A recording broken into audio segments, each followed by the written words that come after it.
বিসমিল্লাহির রহমানির রহিম।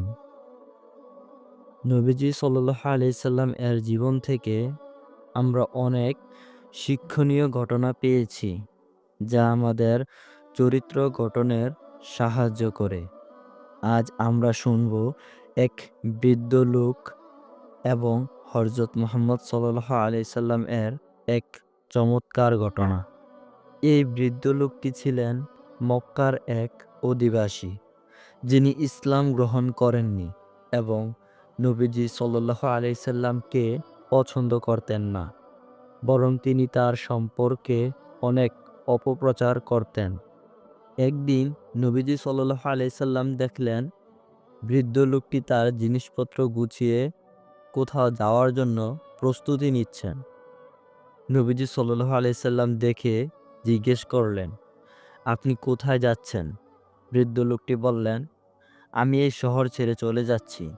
এখানে একজন ব্যক্তি আছেন, যিনি মানুষকে তার নতুন ধর্মের দিকে ডাকছেন। তাই আমি সেই ব্যক্তিকে পছন্দ করি না। তার জন্য অন্য কোথাও চলে যাওয়ার চিন্তা ভাবনা করেছি।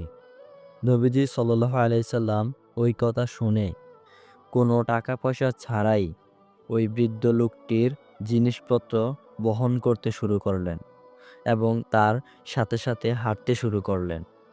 দীর্ঘ পথ চলার পর যখন বৃদ্ধ লোকটি গন্তব্যে পৌঁছালো, তখন তিনি বললেন, তুমি অনেক ভালো মানুষ।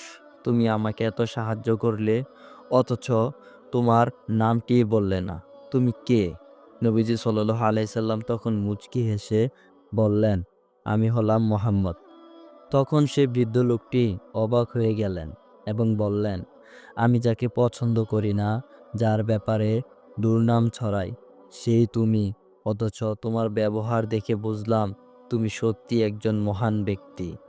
এরপর সেই ব্যক্তিটি নিজেই নবীজি সাল্লাল্লাহু আলাইহি সাল্লামের হাতে কালেমা শাহাদাত পাঠ করে ইসলাম গ্রহণ করলেন।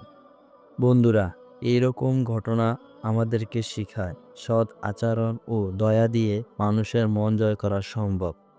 নবীজি সাল্লাল্লাহু আলাইহি সাল্লাম এর আচরণই ছিল ইসলামের সবচেয়ে বড় দাওয়াত। আপনারা যদি এমন আরও সুন্দর ইসলামিক গল্প শুনতে চান, তাহলে আমাদের চ্যানেলে সাবস্ক্রাইব করো, লাইক ও শেয়ার করো। ধন্যবাদ।